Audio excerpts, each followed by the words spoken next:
I want to welcome everybody to our first Thursday program here for June, and then we take a little break for the summertime. My name is Joseph Govednik. I'm the director of the Cowlitz County Historical Museum. I'm excited to see a full room here and to see a bunch of people joining us from home for this awesome presentation I'm really looking forward to. But I do, of course, have just a few announcements to make. The announcements will be brief, or as brief as I can make them. One of them is when you did come into the museum, for those who have been in the museum tonight, or if you're at home and want to come to the museum, we have a new temporary exhibit in our gallery, which is some Longview themed art from a local artist. His name is Nick Cian, but I'm going to mispronounce his name here. It's Cian Sibeli. And he's a local artist, and there's some really neat images of houses and landscapes and bridges from around the Longview area in our temporary gallery. That just went up a couple days ago, and we have some items in our exhibit cases that help complement that exhibit. So that's announcement number one. The second announcement is our next actual program where you can interact as a group with the museum will be at the Cowlitz County Fair, which is July 27th, Wednesday, through July 30th, which is a Saturday. So we'll be over at that Bush Cabin, which is right in the fairgrounds next to the Floral Building. So we look forward to seeing you drop by and visit us there. We'll have some neat programming there that Danielle's putting together. What's the theme of this year again, Danielle? It's oh, I totally put you on the spot. Something about growing things, I think, or something. Yeah. So very horticultural theme, I believe. Let the good times grow. Let the good times grow. So that's the theme for this year's fair. Also, our next First Thursday event will be on September 1st, which is the Thursday before Labor Day weekend. And we will be talking about the Reynolds plant and the history of it. George Wynn, who is with our Building and Planning Department and with our Historic Preservation Commission, is in our live audience here.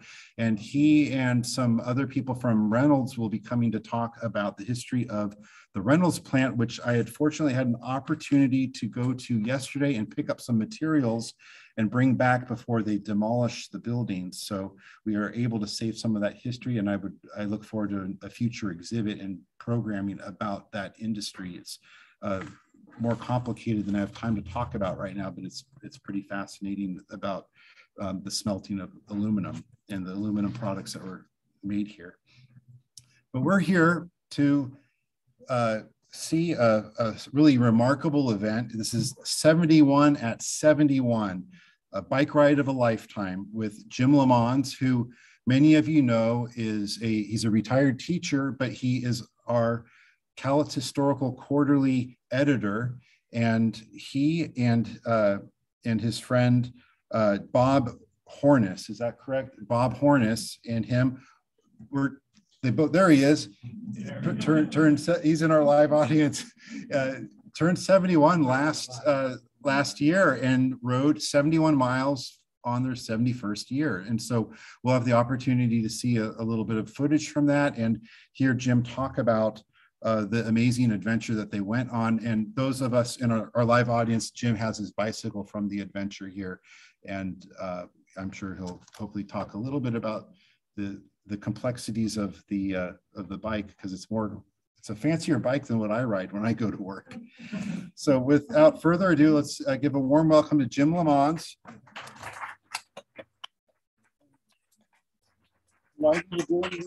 Danielle, do I need to do anything else? I think we just turn it to Jim and you can talk. And then when you're ready to show the film, just whistle at us or wave to us and we'll get you going. Okay, thanks everybody for coming. It's a little tough for me. I know I'm supposed to be looking at this, but it's tough not to look at the crowd. So the ride Joseph mentioned was delayed a year because of COVID, and this presentation was delayed almost a year. So let's get to it. What's it about? Well, last year, July 23rd, my friend Bob Horness and I rode 71.2 miles on trail in the Gifford Pinchot National Forest. So when we're talking 71 miles, we're not talking a regular 71 miles. These are trail miles. And anyway, everything about that day was memorable, remarkable, epic in every possible way. So how did it get started? Well, in 2010, I had done a 60th birthday ride. I rode 63.4 miles of trails, some of these same trails, and it hurt really bad. I won't lie to you. And so throughout the decade, you know, I'd kind of been thinking about it. It's easy to think about stuff. Doing it is another thing. But anyway, so I think a few people knew I'd at least been kicking around the idea. To tell you the truth, I was pretty intimidated and I didn't even know if it was doable. And one day, this would have been June 2019, I believe, Bob was at my house after a ride. And before I go any farther, this is Bob Horness right here. Stand up, Bob. Bob is the perfect guy to be a ride partner. I can tell you that. Bob can do just about everything that can be done on a bike. He can climb, he can rail going downhill. He's an excellent technical rider. Now, it is possible that he wrecks a little more than your average 71-year-old, or even more than your average 31-year-old, but somehow Bob still gets up. But, both of us are exceedingly annoyed by the fact that we can't ride the pace we once did. But one thing that we can do is we can grind. We can keep the crank turning for a lot longer than some young dudes can. And when we get the chance, we grind them down to nothing if it's possible. But anyway, Bob was the perfect partner. So we're sitting around at my house after a ride. We had a beer. It's possible we might have had 2 beers. But anyway, Bob asked me, are you going to do a 70th birthday ride in 2020? And so pretty soon we're talking about, well, you know, if we got on this trail and we rode that, and then we went over here and then we drove over here, we could probably get 70 miles. So the next morning I get up, there's a date on the calendar and I'm saying, oh my God, what have I done? Committed to this. So no way back now. Bob and I very quickly realized this was going to be a rare opportunity to raise money for charity. And I had raised 11,000 for the 60th ride. And we thought, well, hey, if we could get that far, get a little farther, it would be huge. And so we picked Pancreatic Cancer Action Network, Leukemia Research Foundation, Fisher Center for Alzheimer's Research, Clatskanie Senior Center, Friends of the Clatskanie, no, the Friends of the Castle Rock Library is what I meant to say. Being old is bad, but we have a lot of friends, okay, which is also a product of being old. And we put the word out. There's nobody who did not know about this ride that was in our circle anyway, whether it's bikers, family, friends, whatever. And anyway, we also did a lot of publicity stuff. We had articles in 3 newspapers. We were interviewed on 2 podcasts, but the highlight of all our publicity, we were featured on Andy's Adventures. Andy Carson, KPTV Channel 12. Well, we got Andy to come out to the Clatskanie area, the Scout Lake Trail System, and ride with Bob, myself, and there were probably about 7 or 8 members of the ride team who were there also. And so we knew we were only going to ride a few miles. But Andy's a runner, and he's in his 50s, and he's in pretty good shape, but he's not a biker. And his cameraman, Michael, is also definitely not a runner or a biker. So we rode slowly for about 15 minutes and came to a halt. And Michael, the cameraman, came huffing up to Andy and he said, Andy, how far have we gone? And he looks at his watch, 1.5 miles. And my favorite part of the day, though, is we went another 30 minutes or 40 minutes or so and stopped again. And Andy says to Bob, Bob, now on a scale of 1 to 10, how would you rate the trail we're on for difficulty compared to the ones you and Jim will be riding? Bob thinks for a minute, he says, a 2. Andy and the cameraman were totally flabbergasted. You know, Bob wrecked for him a couple of times, so they got that on video. We went back to Bob's house afterwards for a beer, and Andy thought Bob was absolutely hilarious, and he gave us all kinds of airtime throughout the rest of the year. We were even featured in his end of the year segment. You know, it was not difficult at all to convince our mountain biking friends how tough this was going to be.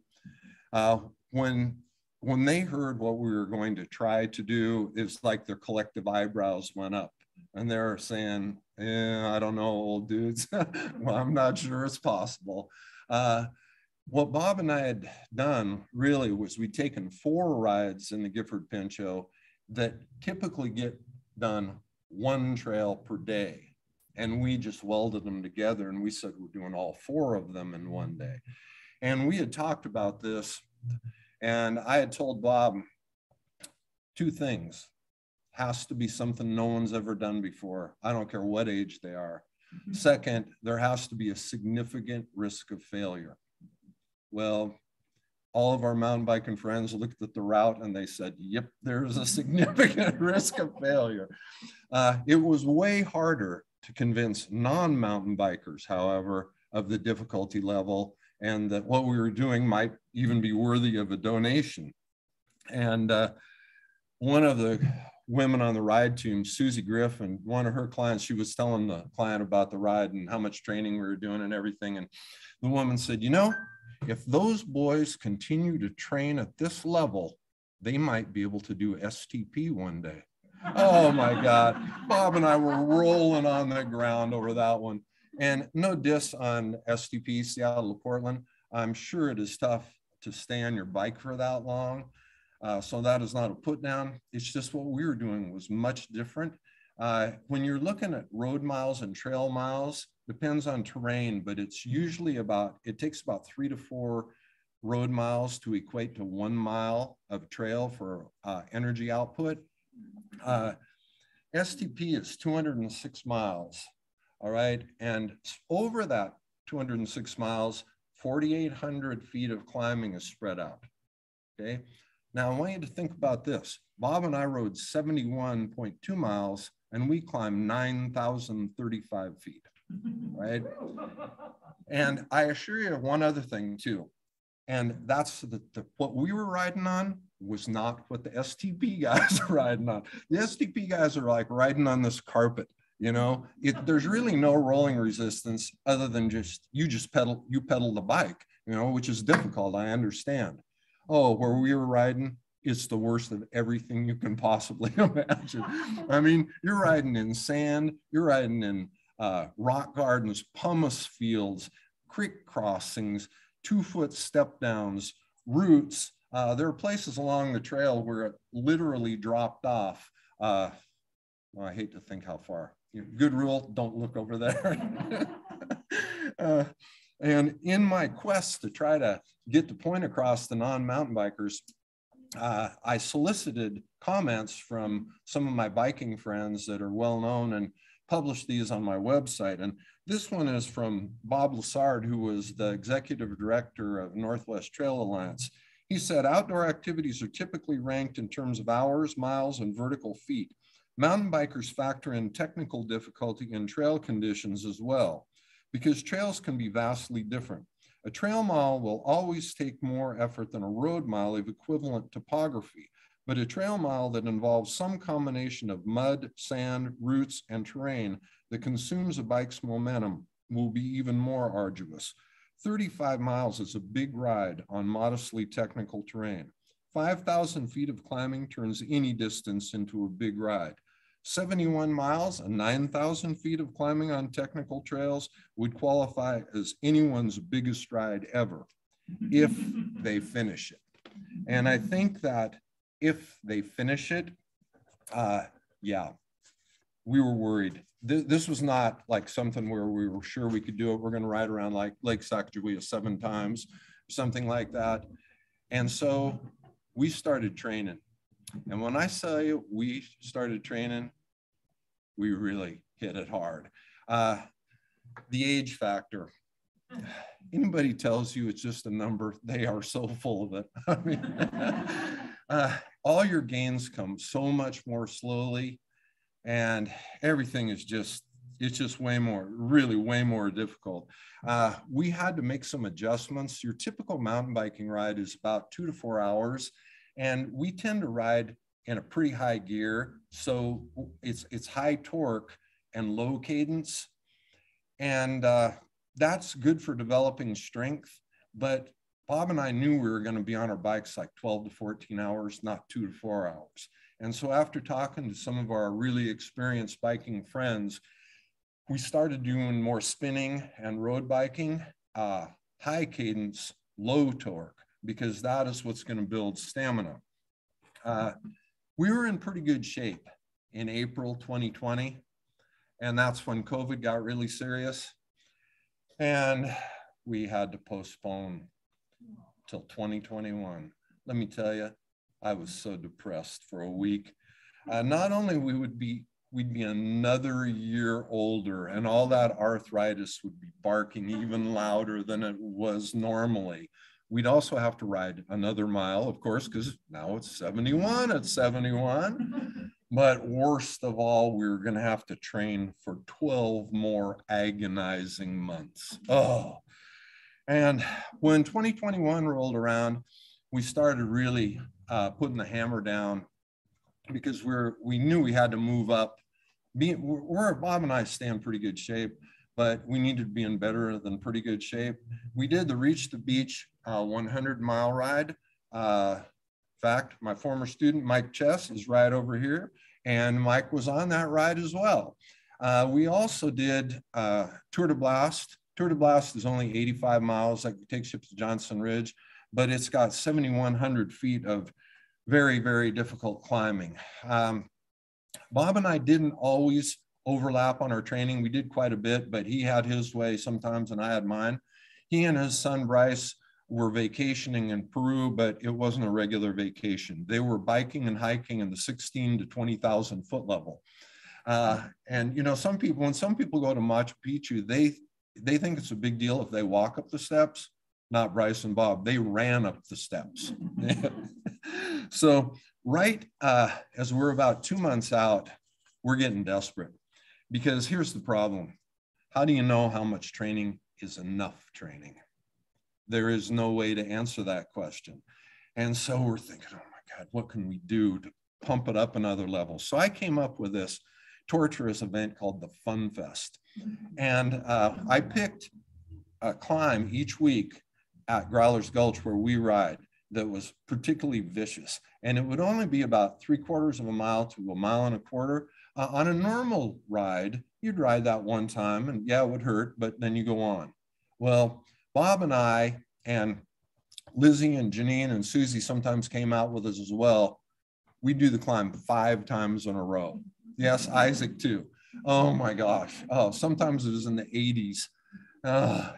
It was tough. And I'm sure some of you right now are saying, well, that old guy can do it. I'll bet there's a chance I could do it.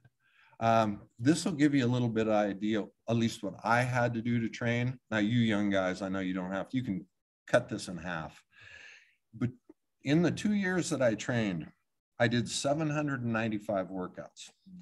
Of those, 216 were power walks, 111 weightlifting sessions, 184 trail rides, 67 road rides, 61 sessions on the spin bike. But what really even got my attention was I added it all up at the end. I had climbed 593,000 feet. Wow. And of course, by then I'm thinking, if that's not enough, I give up. I don't think I can do any more than that. But anyway, we're as ready as we could be, I guess. As far as motivation goes, if you're wondering about that, you didn't have to look very far. Fear of failure. All of our family, friends, every mountain biker on the Pacific Northwest knew about this ride. Last thing you want to do is come back and say, well, you know, I gave it the good old college try. That's not the way Bob and I work. We initially had thought that we had about a 40-60 chance of making it to the finish line. And then I think then we changed that to 60-40 as we got a little bit closer. There were 3 things that we talked a lot because we had a lot of anxiety. And there were three things that we identified as would be most likely to keep us from finishing. The first was a catastrophic wreck that would lead to hospitalization, which isn't that far out of the realm of possibility, just let me tell you. The second might seem a little odd. That was cramping. When you're on a mountain bike, or I'm sure on a road bike too, or if you're a runner, you get cramps. It's just completely debilitating. It just turns your legs into knots and drains all the energy out of them, even if you can work out the cramps. And so we took Endurolytes, which is an electrolyte supplement for, I think we started like 5 days ahead. We also started carb loading at least 5 days ahead too. We're trying to check every box that we can check. That's what I'm trying to get at. I'm thinking that day I consumed about 3 gallons of water. And of course you have to eat also anytime you get the chance. I think my watch, if it's close, was between it was said like a 9 to 10,000 calorie day, somewhere in that vicinity. My body is saying, what happened to those days? I need that day. But anytime you get a chance, you have to hydrate and eat, which is more difficult than it sounds because you feel like you're going to hurl the whole day. So you have no choice though. As I said, I think Bob and I initially said 40-60 was the chance we had of getting to the finish line. We adjusted that to 60-40 despite all of our anxieties. But I can tell you this, going into the ride, we didn't put a percentage on it, but we think the same. Unless we have an I have fallen and can't get up moment, we're making it to the finish line. And we were experiencing this really strange blend of what I call ego and trepidation. Yeah, we had all kinds of anxiety, but you have to see yourself at the finish line if you're going to have any chance here. Now, I know you're going to think this is funny, but I'll tell a story anyway. I'm a member of Planet Fitness in Kelso. And when I'd go in to lift, every day I'd look around the gym at all those buffed out 20 and 30-year-olds, and I'd tell myself, you are the most dangerous man in this building. Now, if we were talking about running, swimming, max lifting, that would be ridiculous, of course. But I will tell you this.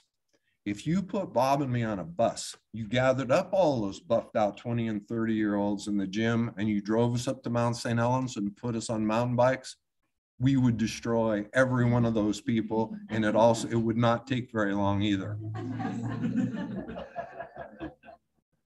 So you might see around the room people wearing hats like mine.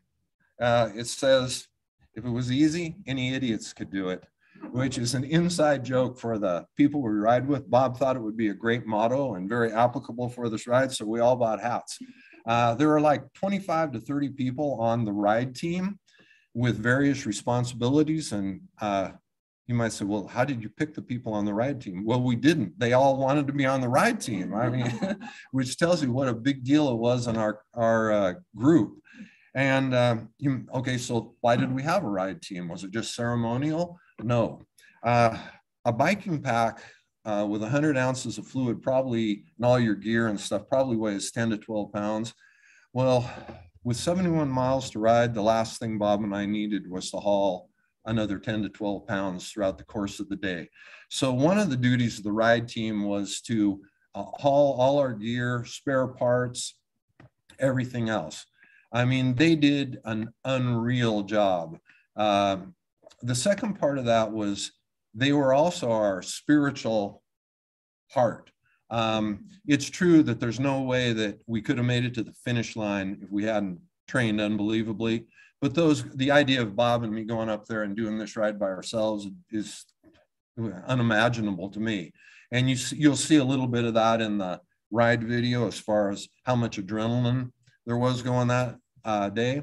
Also, if you're on the ride team, you trained. Why? Because if we need a part and you're 2 miles behind, what good's that going to do us? Okay, so nobody wanted to be the weak link, and that was everything from having your bike tuned to training. And you know, it didn't matter who you were. If you just wandered into a ride with us, you were training no matter what, because every ride we went on was a training ride. We had what was called the kid team. There were my 4 grandsons on that team, Nick and Sam Raheem. My older grandsons, Carter and Cameron Hanley. This is Cameron right back there. And my 3 bonus grandsons, Ben Ty and Lathan and Isaac Fitch. There's Isaac, there's Lathan. I know you might be saying, no, I'm feeling pretty spry. You know, I work out a little bit. You know, I'm looking at those kids. It doesn't look like that big of a deal. I'll bet whatever those kids can do, I could do. Oh, you would be very wrong about that.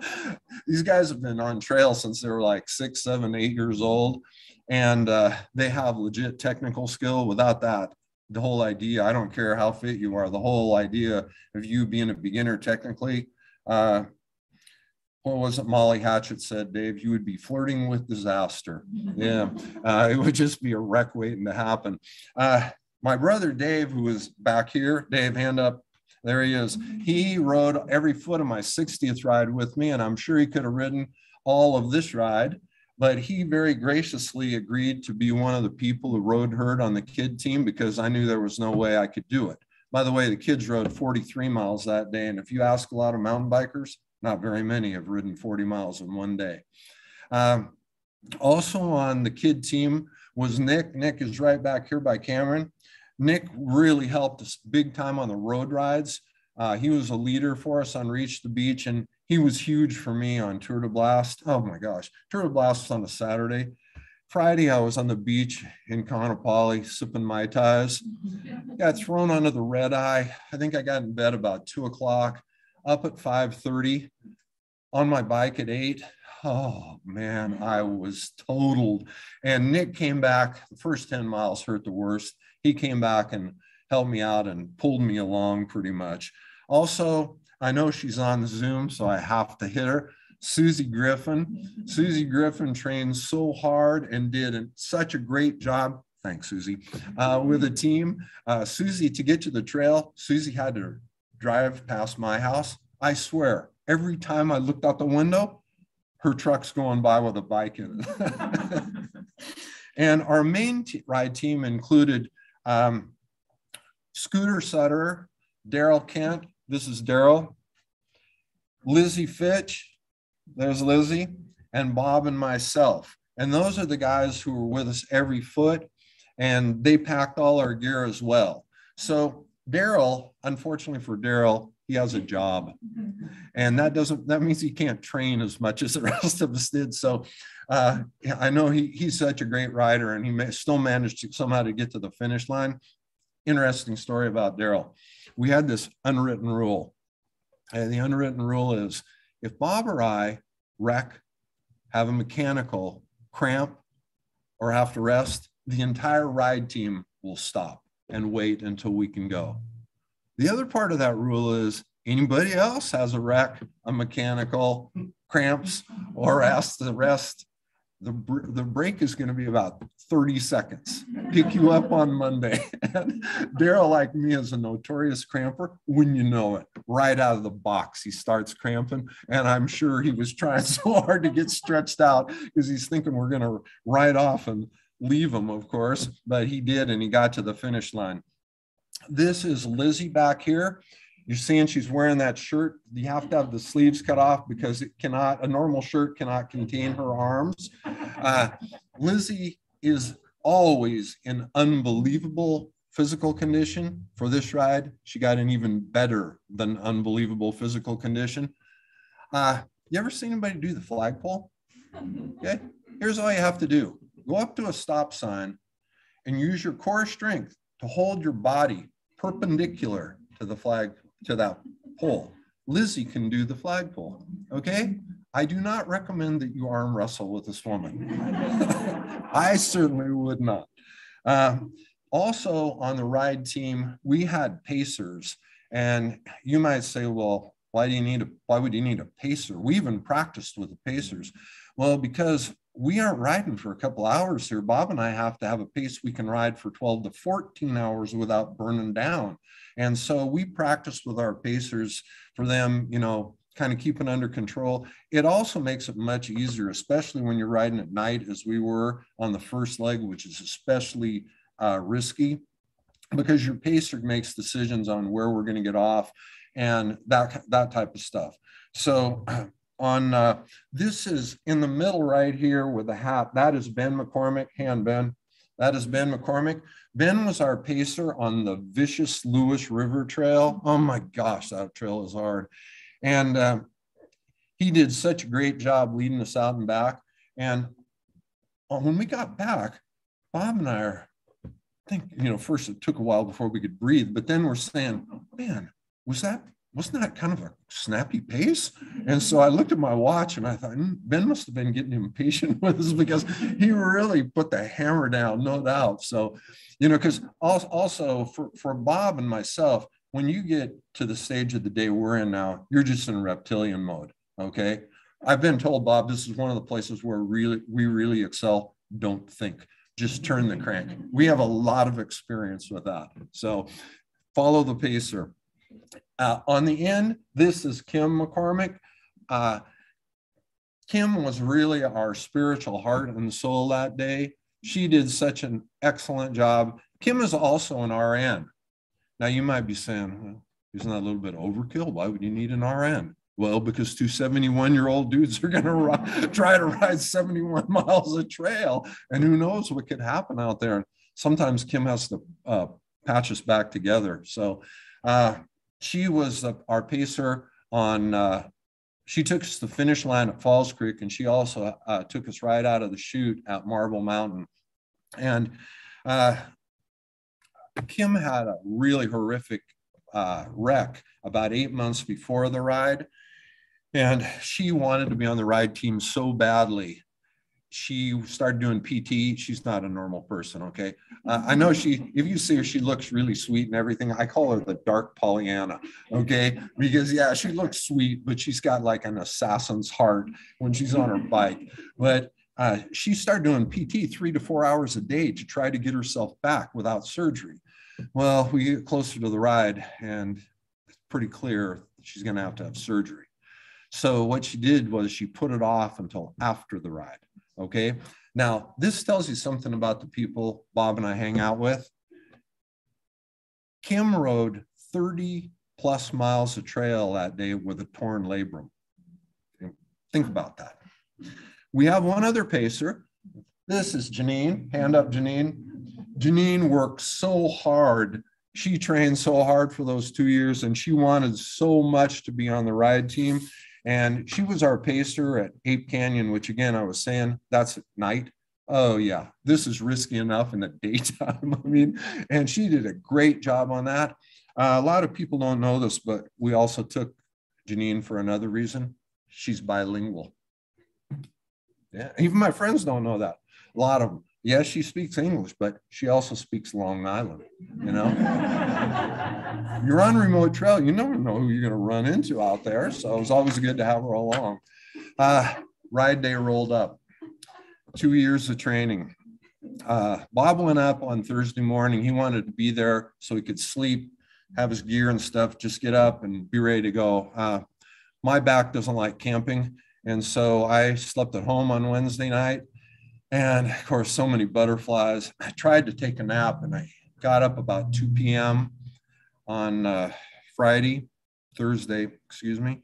And it would be 36 hours before we got to bed again. So on top of everything we did physically, 36 hours is a long time for me to go without sleep, I can tell you that. When we rolled into the parking lot at Ape Canyon, there was just a buzz. I mean, you can almost feel it coming out of the video when you see that. Everybody was really tense. And anyway, Bob broke out these envelopes from our friend Vaughn Martin. Vaughn is a legend in our community.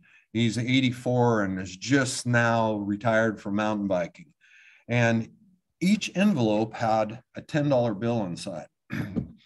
On the outside, it says, for a beer, if successful. But then the rest, if not, please return. That is vintage Vaughn Martin. Vaughn is a do or not do kind of guy. Some of the things that happened that day, we were on the Ape Canyon leg, and we rode up the Ape Canyon climb, which is about 4 or 5 miles, and then got out onto the Plains of Abraham on the east side. Then we went over, we were about 2 miles from Windy Ridge where our stopping point was, where we turned around, and I think we were just under the 5,000 foot level there. And the wind was just howling over there. And Janine got in this place where she's probably in about 3 to 5 inches of pumice. And when that happens, your bike just sits down and she's trying to grind out. And as she comes around the corner, big gust of wind comes up, blows her right over. Bob is typically the person who wrecks. Wouldn't you know it? On this day, he goes the entire day without wrecking. I wrecked, okay? I did a really bad job on a switchback and went over the handlebars and landed on my left shoulder and head, rang my bell a little bit, but I got right back up, because the reason I sprung back up again is because I wanted to show the other losers on the ride team I was not at all injured. And you say, well, why? Because I knew the next stop we were going to make, Kim was going to give me a battery of cognitive tests. You know, what was your first car? What was the name of your childhood pet? Everything like that, which fortunately I passed. And there's on the Lewis River ride, you'll see this on the video. It's 11 miles out and back, and 10 miles out, the trail crosses the 90 road. Bob and I had no idea this was going to happen, but about 2/3 of the ride team had driven up, and they had set up this station for us. And so we took a long break there, and that's where Kim did all our vital sign checks and so on to see if it was okay for us to continue. And this is where Bob made the tragic mistake, okay? Because we'd been out about 11 hours or so. And so Kim starts asking all the questions. And Bob says that he's only urinated twice in 11 hours. Oh my God, Kim came down on him unmercifully.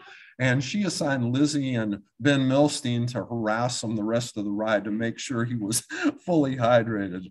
The last leg was Falls Creek. That's definitely the easiest. It's about 18 miles and only has about 2,000 feet of climbing, but there's a 5-mile climb right up through a rock garden there. Oh, it felt like it was never going to end. And it was no secret. I think there were like about 18 people on that leg of the ride with us, because everybody wanted to ride to the finish line. We had nothing in the tank. And Kim knew that, fortunately, and she really dialed the pace back. I thought for a while, for sure, we're going to have to lie down and cry a couple of times, but we did get re-energized. Here's how. Even though Scooter, Daryl, and Lizzie are younger than we are and super fit, we knew they were hurting just as bad as we were. And that helped us get to the finish line. We arrived at the bottom of Falls Creek at 5:20 p.m. We had left a little before midnight. Elapsed time was about 17 hours and 30 minutes. We were on our bikes 12 hours and 40 minutes. We rode 71.2 miles, climbed 9,035 feet. We ended up raising $36,000, which is a huge tribute to all of the people we know. For Bob and myself, this has really been a humbling experience, especially as time goes by. I mean, we had a party at the finish line, and to get there from like Longview, it's a 4-hour round trip. There were 50 people at that party. And it, like I said, it was just a humbling experience in terms of all the donations and everything else that occurred. Our friends, Jeff and Daryl Muldoon, they drove up all the way from Park City, Utah, just to be on the ride team. And Bob and I have had now, 10 months or so to look back and get some perspective on this. And we're starting to realize first what unbelievable physical condition 271-year-old guys got in. Because if we hadn't been in that condition, there is no way. The other thing is, I think we're starting to realize just what a big ride this was for us to be able to achieve.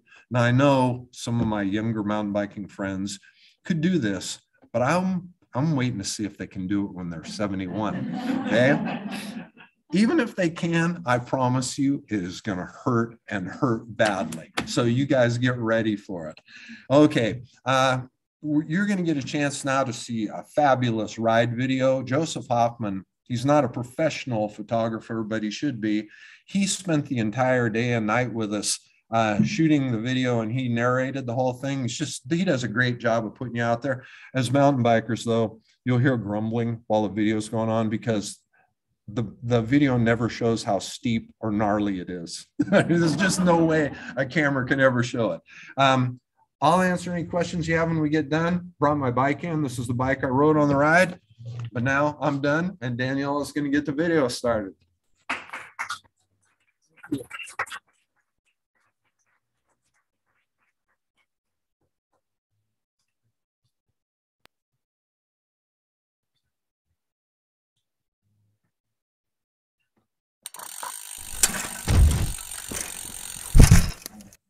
Jim LeMonds and Bob Horness attempted their 71 at 71 mountain bike ride last week.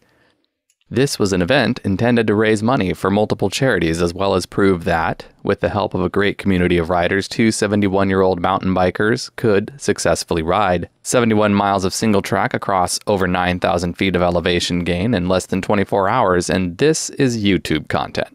So I'm supposed to create suspense to keep you engaged, which means I'm not going to tell you whether they succeeded until the end of this video. Were there calamities? Were there mechanicals? You're just going to have to watch to find out. In the meantime, please do remember to navigate to my Patreon page so I can keep bringing you trail reviews and videos like this that tell the story of what our sport is all about. At our age, we only have one chance to do this, okay? We're not dumb. And I think all of our friends understand this is it.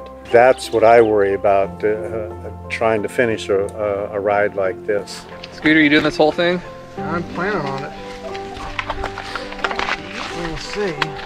We're planning on it too. We're expecting you to carry a whole thing's worth of stuff. So. Are you one of Jim's relatives? Yep, I'm his grandson. I'm his youngest grandson. Youngest grandson. I'm gonna be on the ride group with Dave, and we're not gonna do all 70 miles, but we're only gonna do 40.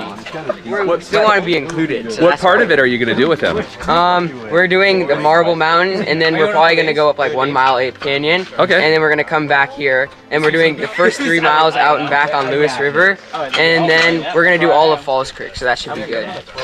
So what kind of 71-year-old rides a mountain bike 71 miles, manages to talk another 71-year-old friend into doing the same thing, and then somehow has teenage grandkids who are not only willing but excited to join him for any part of it? I promise not to turn this into a hagiography, but this is impressive. 10 years ago, when I got back into mountain biking, people in Southwest Washington were still talking about Jim LeMonds' legendary 60 at 60 mountain bike ride. This time around, Jim was joined by Bob Horness, who is also turning 71 this summer, on this ride that was supposed to be 70 at 70 last summer, but obviously had to be postponed and lengthened because of the coronavirus pandemic. The ride was executed in 3 parts, with vehicles used to shuttle between each section of the journey, which totaled 71.2 miles with 9,035 feet of climbing over the course of 17 hours, 15 minutes. The first part of the ride began at Marble Mountain Snow Park and climbed up to Ape Canyon, first utilizing trails that Jim himself, along with a lot of friends, spearheaded getting cleared and opened, which lead to the Ape Canyon parking area from Marble Mountain. From there, I joined up with the ride party as they ascended Ape Canyon, crossed the Plains of Abraham, and then turned around at an area affectionately referred to as the lunch log. The ride party returned the way they came, resulting in an out and back that totaled 31 miles with 4,600 feet of climbing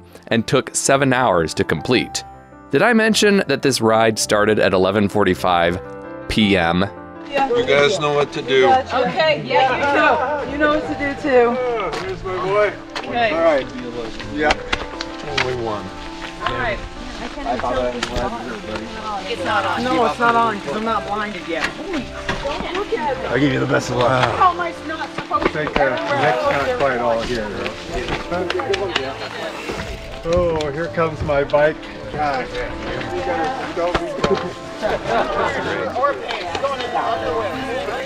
Okay, well, I'm going to join the party then. This is a really special day. We want to make sure everybody stays together. If anything comes up, just holler. And then, yeah, we'll just do this as a team. Go in as a team, come out as a team, right? That's right. Sweet. You got everybody here? Good. Is everybody here? Yeah, we're ready. Everybody ready? 4, 3, 2, 1.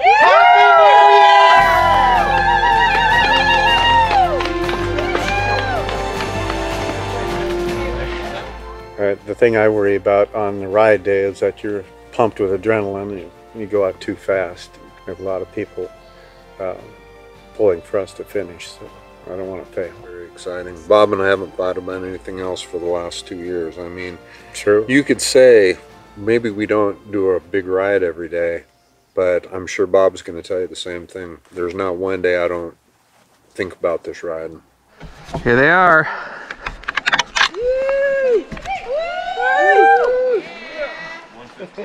Well, the gang's all here. Look at that. It's definitely cooler over here. How's it feeling? Got my training wheel tires on. It just kind of floats over everything. Oh, good. So I think it was a good call to use the Okay, I had that as... At 1:30 in the morning, I met Jim, Bob, and the rest of the ride crew at the Ape Canyon parking lot. This was already 1,500 feet of elevation, give or take, and an hour and a half into the first leg of the ride. The rest of that larger group had left the ride team behind at this point to return to Marble Mountain, and that left me to follow the much smaller, more intrepid group of diehards, or fools, however you would like to look at it. I prefer to call them diehards, who accompanied the ride team up to the Plains of Abraham and beyond. At this point, riding for longevity and sustainability was much more important than speed. This was not a race. Come to something that's an issue, just get off. On a normal day, we'd all try to ride it. Right. But if somebody breaks their bike or breaks themselves, it's going to put a dent in the day and put us way behind. And so on this ride, we're just going to, on the sketchy places, we're just going to get That's a off good and strategy. walk our bikes. We did it. There we go. Look at that. There's the moon. Stay tight to the left. It's not exaggerating for me to point out that this traverse across a crumbling bench over the catchment to Ape Canyon is a perilous fall to certain death even in the daytime. We were definitely feeling the danger at 3 o'clock in the morning in the darkness as even the full moon was sinking below the horizon. This scares me, because I'm afraid it's gonna like break away and then I'll get buried on my way down.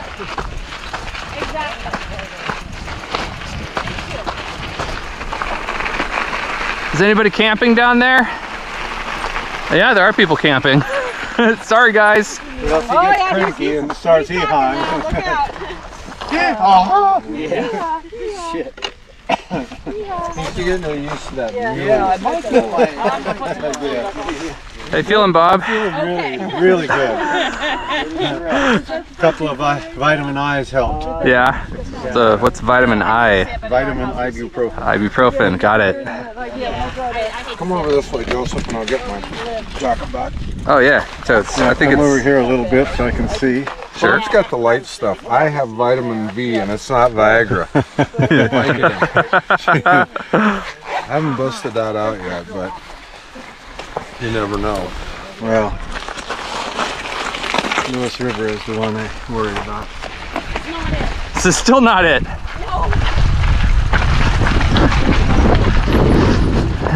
Caution is a better part of valor on this one. Oh, hey, look at this. Here we are.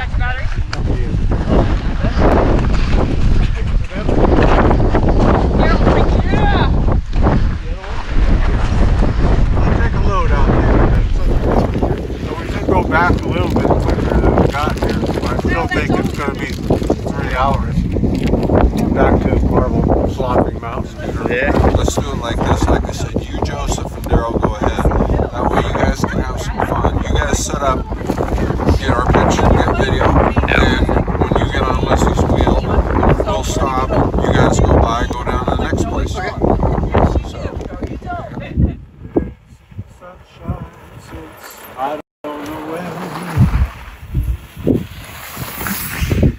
And from the lunch log, we turned around and headed back to the parking area. And you know what?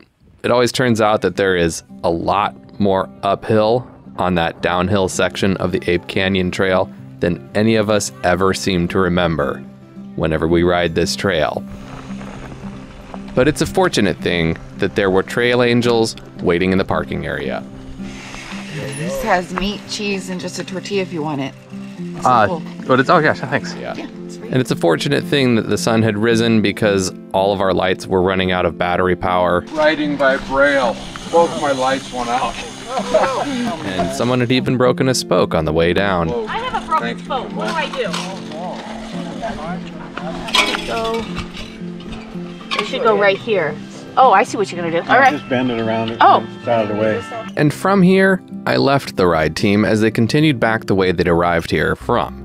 Headed back to Marble Mountain to go get a quick breakfast and load into the cars for an hour-long shuttle over to the beginning of the Lewis River Trail. There was a much bigger group awaiting Jim and Bob at this trailhead as this leg of the ride occurred in the daytime. But although it was happening in the day, which should make it easier, this leg, which involved riding the Lewis River Trail from the Curly Creek trailhead up to the lower falls and back, was by far the most difficult. This was the part of the ride that put the most doubt in Jim and Bob's heads about whether they'd finish. Ringing the bell at 22 miles and 2,854 feet of climbing, by the numbers, this should have been an easier ride than the first leg, but as anyone who's ridden it knows, the name of the game on the Lewis River Trail is intervals, and they're hard intervals, and they're forced. This is where humility and the willingness to dismount the bike to save energy became the most crucial make-or-break skill needed to complete this ride successfully. The completion of this ride was by no means a certain thing at the beginning of this section. Success is never a certainty on the Lewis River Trail. The difficulty sneaks up on even the strongest riders on their best days. This was the one challenge that would make or break this ride. Everything okay? Yeah, I got your bike. I got your bike.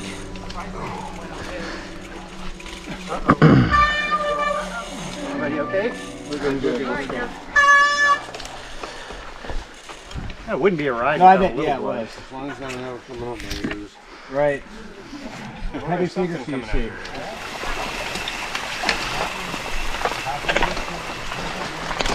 God. Come on.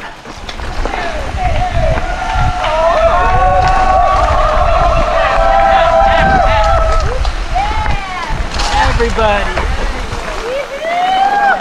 We want everybody to have their cameras out and taking pictures because That's one thing I found out again on this. I learned a lot on the 60th ride, but one is that we're only going to get one chance here, okay? And so you better get every image that you possibly can. So we're going to be telling everybody on the ride team, you fill your phone, get every video clip and whatever you can, because we will eventually put together some sort of a it's video not just or us, something. you know, film everybody. Oh yeah, everybody gets their picture taken. So yeah, I want to know who was there.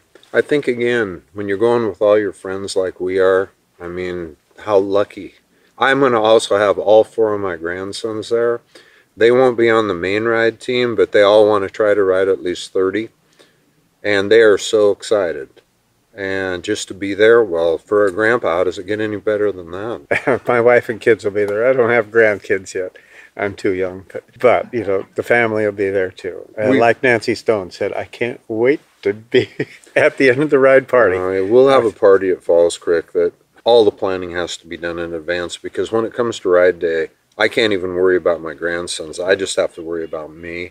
That's right. But it's not time to party yet. The first leg of the trip wasn't even halfway over. After this aid station pit stop to acquire sugar, salt, fat, and protein, as well as much needed encouragement, the ride team continued the additional mile up to Lower Lewis River Falls. There was no time to admire the waterfall, though, as the team then turned around to ride the exact same challenging trail all the way back to the bottom. The Lewis River Trail is uphill both ways, so I left a car at the lower falls, and a couple of us drove back to the bottom to meet the team there.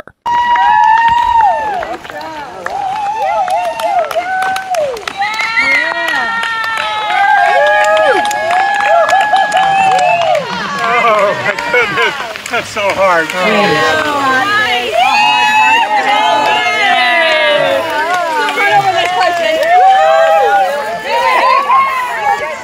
can. That is a hard trail. How you feeling, Gabe? I'm doing actually better than I thought I would be doing. So we broke all our times that we had predicted. So even without long break at the other side, I had predicted 5 hours and we did it in 4:54. So we were way ahead of my actual time. So pretty good. Now you just got the easy home stretch. Yeah. No, nothing's easy right now. Well, doing Ape Canyon and that back to back. Oh my God. Yeah. I'm really proud of you. All right, did you see that there, Joseph? It's not. Well, you can't hardly tell. But you guys signed it and everything. God dang. Yeah, that's What a treasure. Yeah. Yeah, if it was easy, any idiot could do it. Yeah. So, oh God, you guys are too much. That's what I thought too. What, you hit on that pace?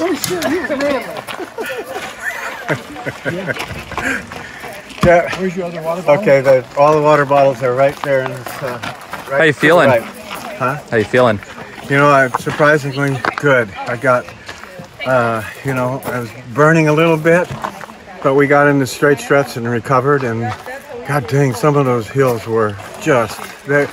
And these guys tried to ride them off and made a whole bunch of switchbacks and shit. God dang, Jeep, he kept pushing us. Come on, you old fart. We're supposed to be going easy. So, yeah, it was a lot of fun. It was amazingly a lot of fun. We pushed him as hard as this guy could go. He did great, man. Did great. We really did. Good job. Good job. I'm really surprised. I'm really happy about it, too. So I think we have enough in the tank to make it to I hope so. Falls Creek. Final stretch? Yeah, but that's not going to be easy either. It's going to be hard. I know the legs. Not going to The be legs easy. have been saying you've been torturing us, but now that we've stopped, it feels really good. So I think we can do it now. I'm sure we I can. think there's something in the tank. Let's see. Can you hear it? Well, with 60-40, now it's 90-10. Yes, you do, yes. And that's it. I don't know either. Oh, pull the button. Does it go up? At 18.2 miles with only 1,581 feet of climbing, the next leg of the ride was supposed to be the easiest. Starting at Old Man Pass, climbing McClellan Meadows, and then descending Falls Creek down to where the welcoming committee and the party were located, this is a very popular ride in general, and as it was happening during the day, it was also the section that came with the most participants. I deposited my car at the bottom of the ride and was able to catch up to the group on the road up to McClellan Meadows. I counted 17 people, 18 if you include me, who joined in for this leg of the ride, and it makes sense since this is definitely the most fun and finishing this is the most sure thing. That being said, the climb up McClellan has its own challenges, mostly in the form of rock gardens, and even 1,500 feet of climbing can feel like a death march after a long day. Overnight, 2 days, however, I don't know. I don't know what day it was anymore. Great.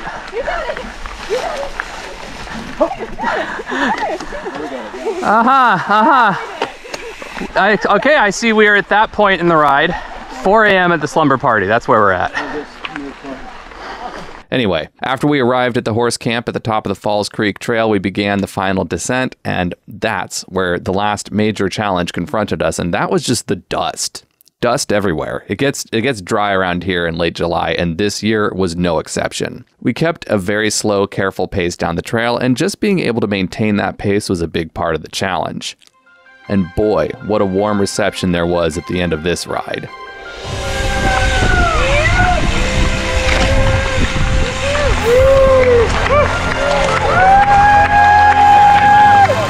Scooter, what do you have? Are you there? Yeah, we're here. Okay.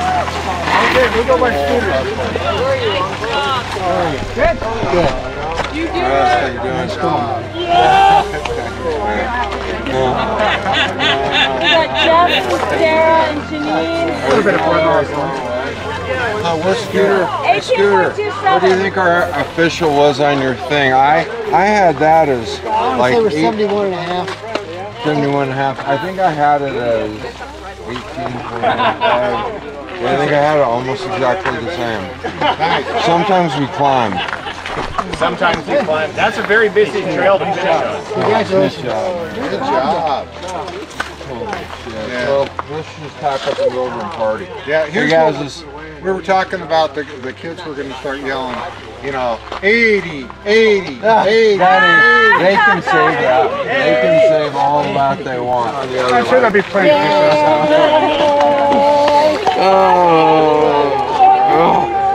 That was as good as it gets. Nice pacing. 31. Oh yeah, Papa. 29.1. Did you make it? Yeah. We got, I think we're at 71.5. Either that or shoot us enough to ride around the parking lot.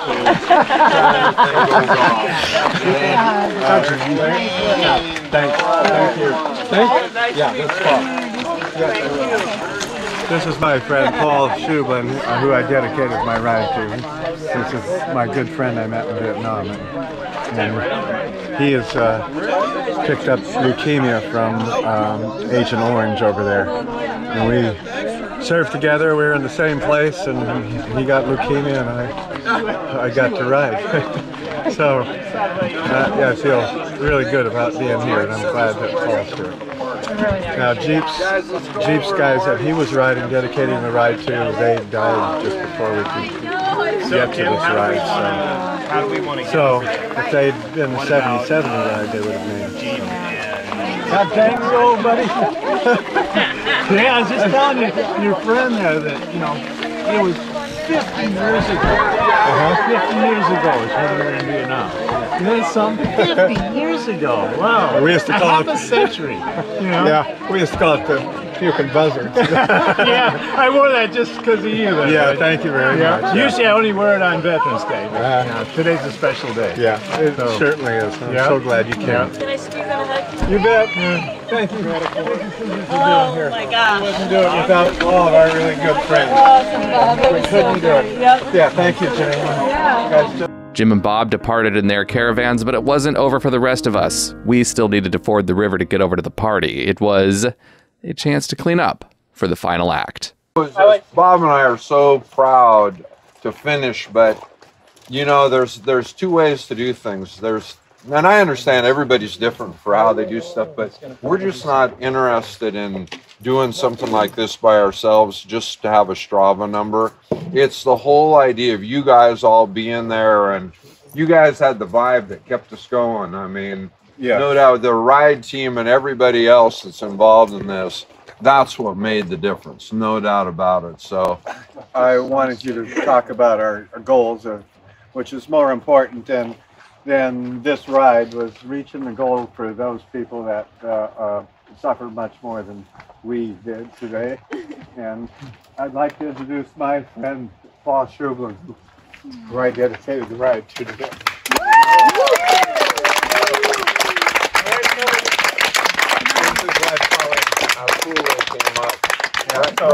So glad that you're here. Yeah.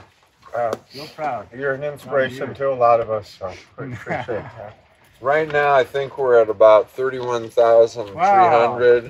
And our goal was 20,000, but I think there's still other possibilities as well for things. But I mean, what are the chances of that? But we have so many generous friends, and I think about today, like people took the day off, people burned vacation. I know a lot of you guys bought gear just for the ride and did so many other things. I mean, I know everybody has their own way of doing things, but we're both about community, the community you guys are part of, and that's what really has made it special. Absolutely so, right. Anyway. Well, a couple things I would like to say about thank yous again for those who donated to Jeep's bike, who deservedly so, received that from Cyclepath. Thank you so much. And then I would like to thank Ben Milstein for also starting a donation for my bike also. It's an anonymous thing. I don't know who donated. But this I is really an donated heavily. I was one of the big donors. Maybe I was the biggest donor. All right. Well, thank you, Jeep. Thank you all. It really touches our hearts to know that you are so many fantastic people here. Well, for all of you that are here, I hope that you would. Well, like to I have one too. So share, get the cups, and if you can't, if you don't imbibe, and I don't know why you would not have Patron Gold, but if for whatever reason you won't have Patron Gold, then just put something in your cup, okay? Anything in your cup so we can have a toast. Oh, those cups. And I have cups for them. I'll keep this epilogue short.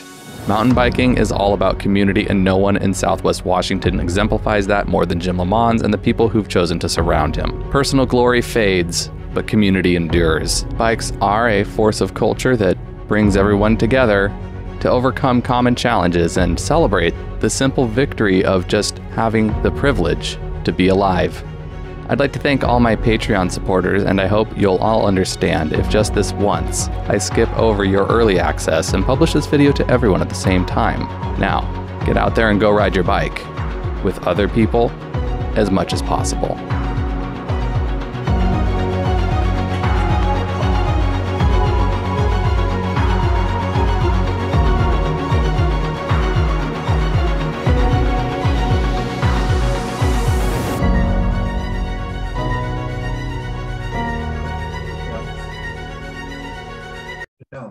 Can you do the lights, please?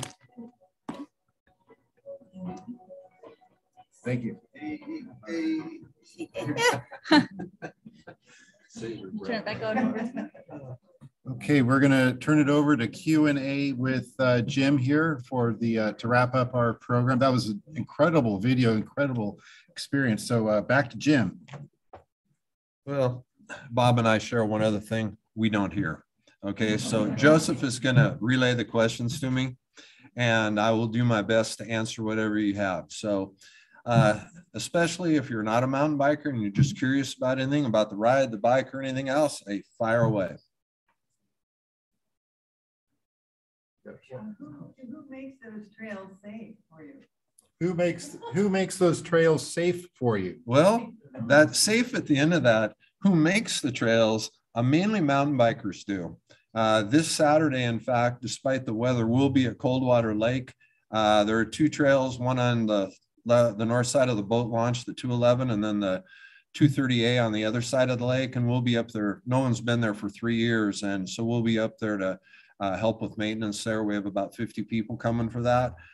We build a lot of our own trails in different places. The Forest Service has no budget, which you're probably aware of. And the personnel they have just have to fight fire. So it's up to the people who ride to be able to, to do the work. And the last part though, who makes them safe? Well, these are not really ADA trails, I will say that. So I guess they're as safe as they possibly can be. But as you can see from the video, you don't have at least intermediate level technical skill. You got no business being in these places. It just would be,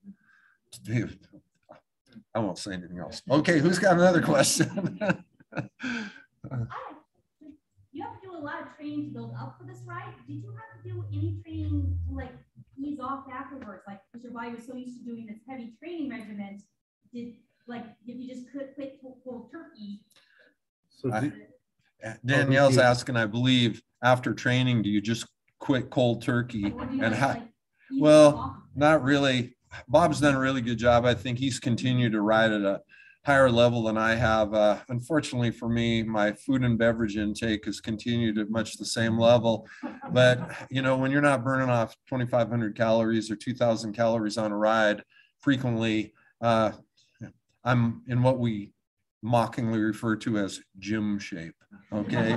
And so not really an epic shape, but yeah, there wasn't too much easing off other than we were pretty fatigued afterwards. And so I think just mentally too, you spent 2 years getting ready for this, and it was so, you guys can see how much juice there was out there with everybody that was there. And it's just, after that's done, you're just going to come back down. That's just the way it is. So anyway, go ahead.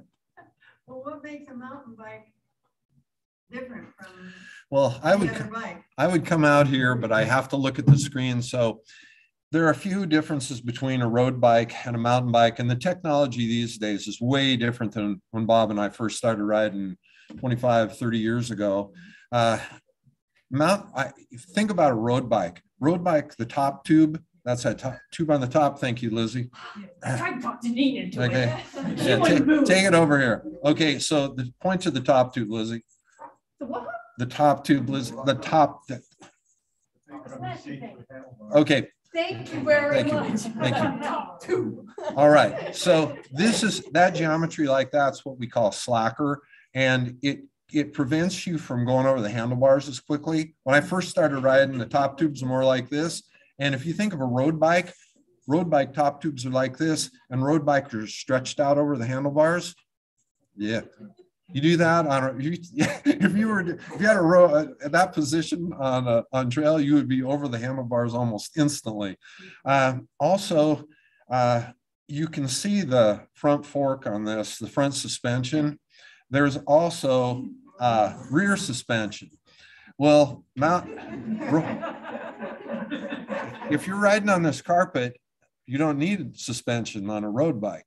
And so on a mountain bike, I was just watching a video for my 60th ride, and this is what the video looks like. I had a chest-mounted GoPro. It looks like this the whole time. And there's so much impact that almost every mountain biker lifts also, but without suspension. I know, did you ride a hardtail at the 71 ride, Daryl?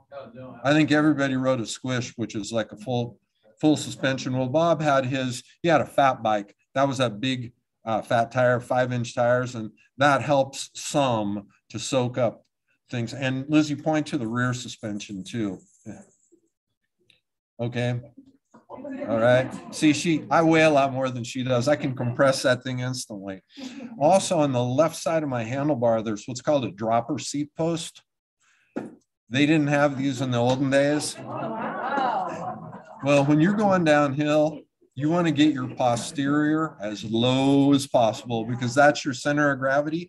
And if you're coming down from St. Helens Lake or somewhere like that, and you're feeling like this is your angle, you want to get that dropper down as far as it can go. Sometimes I have it down and I say, how come it can't go any lower than that? I'd say the other thing is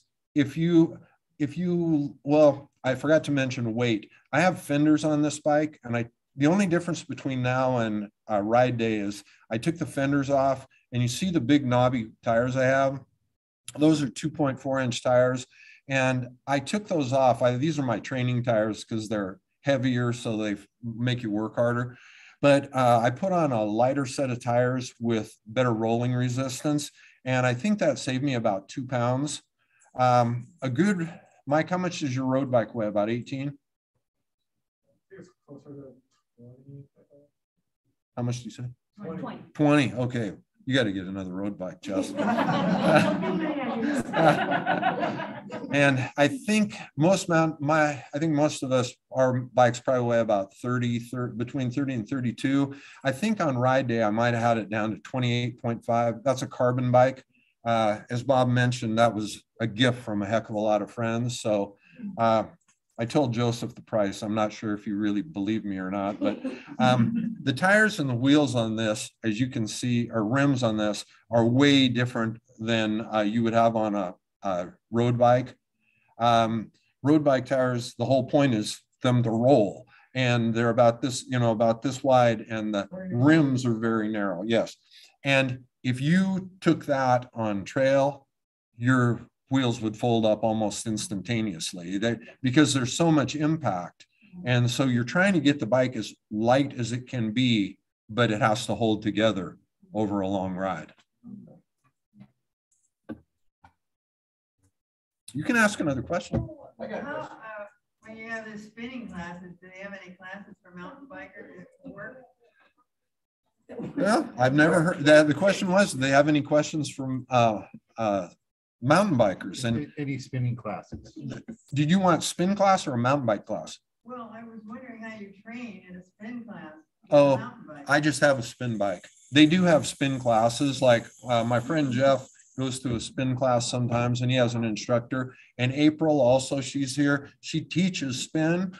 I just have a spin bike in my garage, and so for training, it's just mind-numbing exercise. But hey, if it's nothing else you can do, so. Yeah, but I bet you will. Would you do it again? Are you out of your mind? No way. Yeah, you know, doing the 60th ride was tough. I can't emphasize enough to you how much difference years make. And I had a hard time imagining myself doing this at 71, and the idea that I would do it at 80. If one of you guys wants to go for it, Horness. I don't care.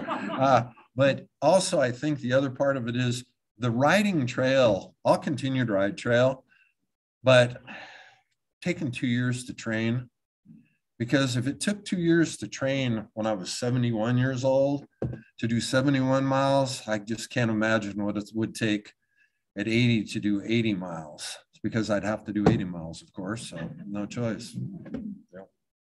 Yeah.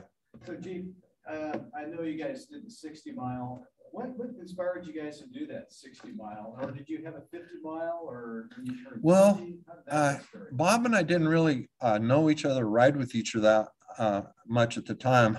I did a 50 mile, well, I did a 50th birthday ride, and the 50th birthday ride was Smith Creek, which is 26 miles. Oh my God. I mean, I was 50 then, and I'm in so much better shape now than I was then. I mean, we got our butts handed to us going up Ape Canyon, and I don't even know how long it took us for that ride, but I don't know. I just always like doing stuff that, you know, I'm not much about, it's not that I could win a race if I went to one, even in my category, but I'm just not into that. I'm just more into making up my own event and seeing if I can do it. So Joel Rogaskis is here. He's a biking friend of ours, and Joel's an incredible rider, and he put together his own 60th birthday ride as well. And it's harder than any race I could ever have imagined, that's for sure. So sometimes it's just better. I think also, if we're at a race, how are we going to account for our friends? I mean, they can't all just ride along with us in this race. I mean, and so the whole community aspect would be lost if we didn't do it this way. So that's a huge part of it for me. Wouldn't have been 71. Sharon. After all your training, Tim, was there anything that surprised you about it? After all your training, was there anything that surprised you? Is it about the ride, Karen? About the ride, or about the ride? I would say there's nothing that really surprised me too much. I think the difficulty, we practice riding at night, but it's just hard to explain how difficult it is to ride at night at Ape Canyon. There's all kinds of possible problems up there. And again, doing it at night just makes it, we had no choice. So we had to start at midnight, and we certainly did not want to be doing that as our last leg. We did we pre-rode all the legs, of course. We knew their difficulty level and so on going in. So I can't say that too much surprised me. Maybe it surprised me that I made it to the finish line. I don't know. So I'm surprised at how quickly we lost our fitness level.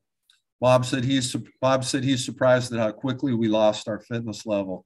You know, I said it's so hard.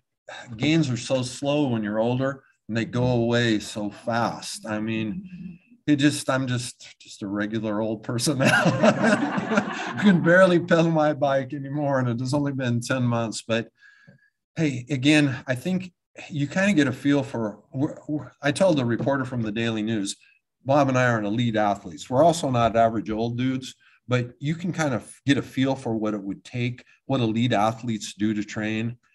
And, you know, you're really asking a lot of your family too. If we weren't retired, there probably would have been no possible way we could have done it. So, yeah, I just can't imagine doing it again right now, but who knows? I've become a little more deluded as I get older. You never know. If Bob and I have a couple more beers after a ride, who knows what I might say, but no, I don't anticipate it happening. Have you done this type of a program before, or was this?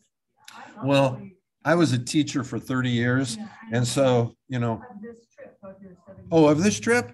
Oh, I haven't done any of this trip. I did a number for my 60th birthday ride. There was a video of that too. And so I don't know why that time. Oh, I know why. COVID, of course. So that time I probably did 5 or 6 presentations at different places. And so, as you can see, I'm accustomed to talking. Sometimes I even tell the truth. Did we see any animals? Oh, we saw a zillion toads. Oh, the toads were huge. I think I didn't see it, but I think Bob might have seen a mountain goat too. We do see animals all the time. When we were at Coldwater Lake last week, we saw a number of elk, and we saw some blue grouse, a couple of deer. I think that's one of the things too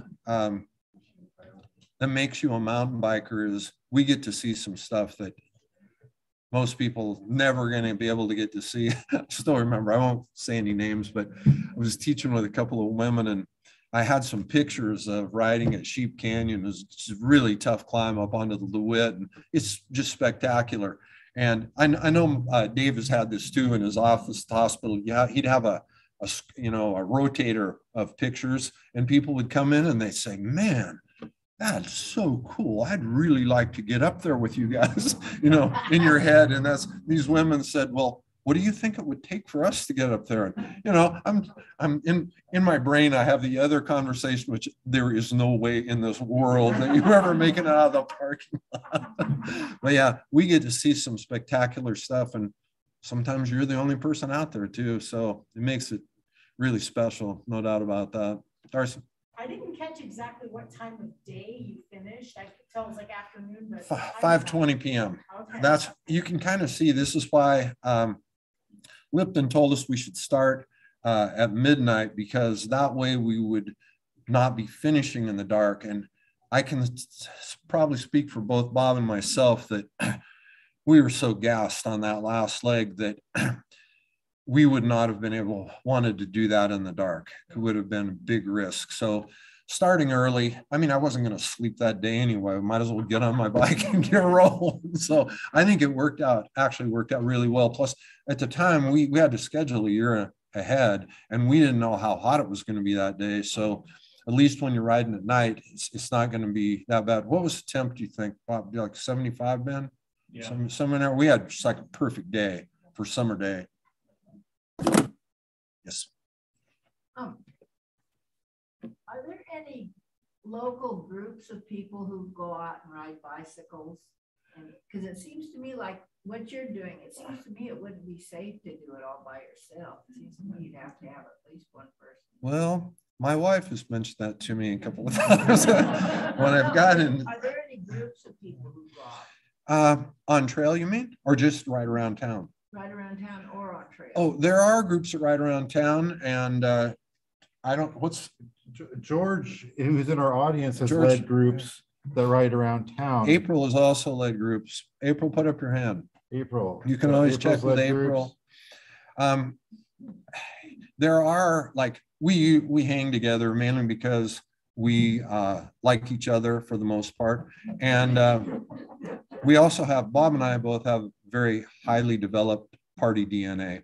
And so we like to get together afterwards, and our whole group is very much the same. Everywhere we are, there's going to be a party, no doubt. But there are informal groups. Like I have a email group that a lot of people are on, and I put out all the information about rides and so on. I don't know that there's a formal group locally. You kind of have to just meet somebody, and then that person takes you out for a ride and that kind of thing, because you also have to know where there are some trails locally. And when it's not summertime, you can't ride at the mountain, which probably isn't the best place to start if you're getting into mountain biking anyway. But yeah, you pretty much just meet somebody, and that person takes you out and shows you around and teaches you a few things about how to maneuver on the bike, and maybe like what equipment you might need and that kind of thing. Hang out at the bike shop or what? Yeah. Question from the audience. So hang out at a bike shop or what?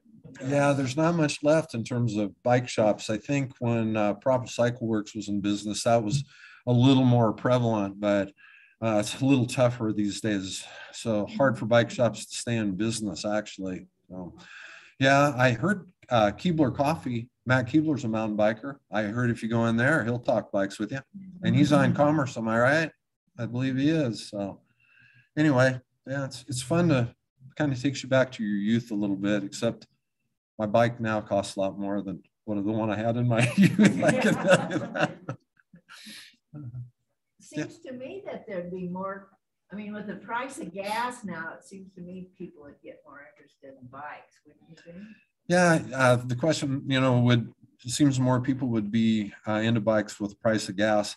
I think, yeah, being green is always a good thing. I think the difference is, well, a lot of us have road bikes too, but what we're doing doesn't really have much to do with commuting. But yeah, totally get it. I know there are movements locally in Calais County to try to improve bike lanes, and Calais County isn't the most evolved, is that the word I want to use, in numerous ways, but especially where our road bikers are concerned.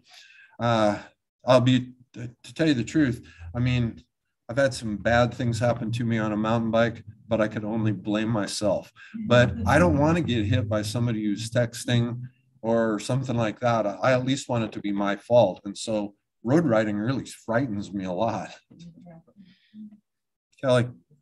You know, anyone that we could be in touch with to develop trails more locally in town? I mean, I know there's a lot of trail building happening for mountain bike communities. Is there like anyone that you know or anybody else like that you can reach out to say, hey, there would be a good spot for a single track or to develop some kind of trail? I mean, I know they're doing rails to trails maybe pretty soon, but have you ever heard of anything like that? So there was a trail group, I thought that was meeting here in this meeting room prior to COVID. And George, are you aware of that trail group that was doing? I'm sorry, I'm putting you on the spot here, Mr. Building and Planning. There was a group that was coming in here to discuss that. David Freese, our previous director, was part of that group. And if there is nobody getting together to talk about it and might need a place to talk about it, we have a room right here. So, and we have an audience here of people that are obviously passionate about bike riding and community and improving our community. So talk to us at the museum.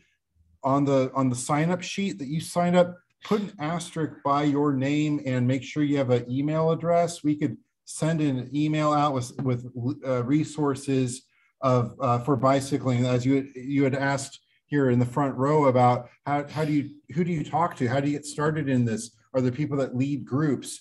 Put a star by your name, make sure there's an email address. I'll send an email out to everybody with some basic resource information. And if people want to get together and have a meeting about biking or getting together to bike, I would encourage it, and we have a space here to do that. Rails to trails is a really good thing to mention. There's the Banks Vernonia Trail. How far is that, Bob? 22, and it's like on an old railroad grade. They're doing that increasingly. There's one up by Chehalis too that goes out toward the coast. Have the ideal situation if it could ever come to fruition with the old railroad Weyerhaeuser line going up toward Green Mountain, because I keep thinking you get up to Green Mountain, not that far from the retention dam, pretty soon you're up in the Toutle Valley. So won't ever happen in my lifetime, but the rails to trails possibilities, those are really good for beginner bikers, and you get out, get to see something. There are no cars to worry about. Can you do that just on can you do it on a road bike, Bob, or do you need at least a gravel bike? Banks to Vernonia is road bike. Road bike? Scappoose to Vernonia is mostly gravel. Yeah, so you can ride a mountain bike on it, or you can ride a kind of like a townery bike where you don't have to have as much stuff that would cause fear for you in terms of what we call features. But I think the cool thing about rails to trails is you get out there, you feel like you're really getting out there. You're not riding in a suburban setting or anything like that. So that's a great thing to do, is for anybody who wants to break in. It's also a great place if you have kids. I think that's an excellent way for kids to get started. Okay. There's a group on Facebook called Longview Active Transportation, and Dave Fine is the administrator, and there are group rides that they do around town. He also is promoting road bike trails or through the city. And I apologize for not being more knowledgeable about this. I'll point again to Mike Chess over here. Mike's a longtime roadie, and he can probably tell you way more, whether it's about rails to trails opportunities or group rides around town or anything like that. So, Mike. There's lots of trails, paved and some unpaved at Fort Stevens that are just great. Dikes, a lot of people ride dike paths. Yeah, Fort Stevens is a fun place to ride.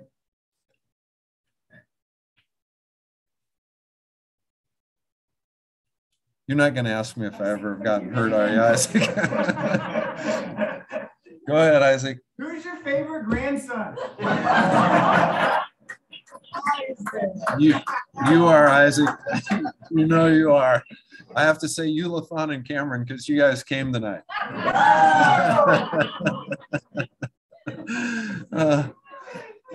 Sorry. Nance. Would you have changed anything in your training? In my training? Well, I think Bob and I would agree we should have changed one thing, and that was our beverage intake should have been reduced more substantially. We did, at least I don't think Bob did, he's undisciplined, but I did try to reduce my beer intake. The rest of my training, you know, Nance, I really feel good about my training. I'm not a runner, so that was out. But I think the thing that we did the best was when we started switching over and doing more road riding and spinning. And that in combination, I also did a heck of a lot of strength training. But I don't know, can you think of anything, Bob, we would have done differently for training? I feel pretty good about it. I can't really think of too much else we could have done. I think the repeats with the icing on the cake, that's what got us. The Fun Fest? The Fun Fest. Yeah, the Fun Fest, yeah. Yeah, the Fun Fest. Oh my God. I am so glad I'm not doing any Fun Fest. One time I went out and Isaac and Lizzie and Bob were already there, and I was late getting there, and it was a hot day already, and the climb was 1.2 miles, and they were already finishing they were starting their 5th lap time, and this is my first. And then so Bob says, well, hey, I'll ride one with you. And so he rides out, and then he says, you know, I think I'm going to do a 6th. And oh, come on. If you do a 6th, I'm going to have to do a 6th. And so finally he finished that one and said, you know, I'm kind of thinking I might do a 7th. I thought I'm going to have to kill you, Horace. But fortunately he did not. But that Fun Fest that was a lot of really difficult climbing. We're not moving very fast, by the way, if you had any illusions about that. We're in the lowest possible gear we can be in. And like I said at the start, we're grinding. Yes. I think you introduced this person, but it went over my head. The person who made the film, who took the pictures or put the pictures, is that person here? No, Joseph Hoffman.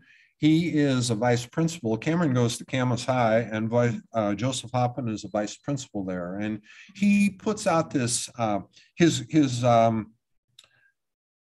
site is called Voice Over Trails. And he goes to all kinds of different trail systems, and he puts these things together. And as you can see, he's extremely professional. So where we ride, he came out and did an early one of Bob and me at Growlers, and he interspersed some of the footage. He came out for a training ride with us, and he also put one together one time. Growlers is kind of an off the radar trail system that doesn't get publicized very much. And so he made a special Growlers Gulch. And he'd say things like, you know, you go to Kalama and then you turn left there and you cross the bridge at Kalama into Oregon. And then you go over and, about 30 seconds, you say, hold it a second. This isn't how we get to Growlers. And he had all these weird things in there, but it was really hilarious. But yeah, he's a super talented guy. And he didn't ride all of it with us, but he had to ride at least 30. So just getting there, that was huge deal. To have somebody to document it, I mean, that's always going to be out there for us.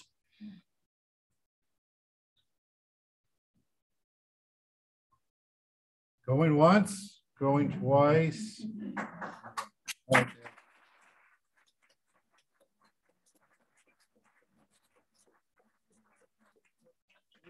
Remember to put a star by your name and put your email address there, and I will send an email to everybody with whatever resources we have regarding bike groups that exist, if you want to connect to them, or if you want to meet here and talk about getting together for rides. Riding is awesome because to me, I love walking, and you can see and sniff the roses along the way. You can do that with biking, but with the speed kind of like a car. And I hate driving a car because you're just whizzing by and it's just not as in touch with the environment. So I think biking is the ideal mode of transportation where you get the speed and the sensory of your environment at the same time.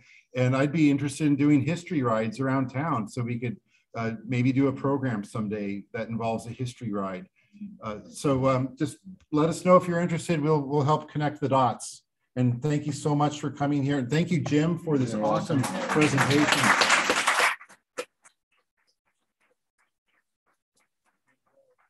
I said we always have an after party. We're going to be at Porky's. I'm almost certain Patterson's going to buy me a beer, maybe 2. Yeah. Okay. So if you guys want to come over and chat, thanks again for coming. Get on your bike if you have one.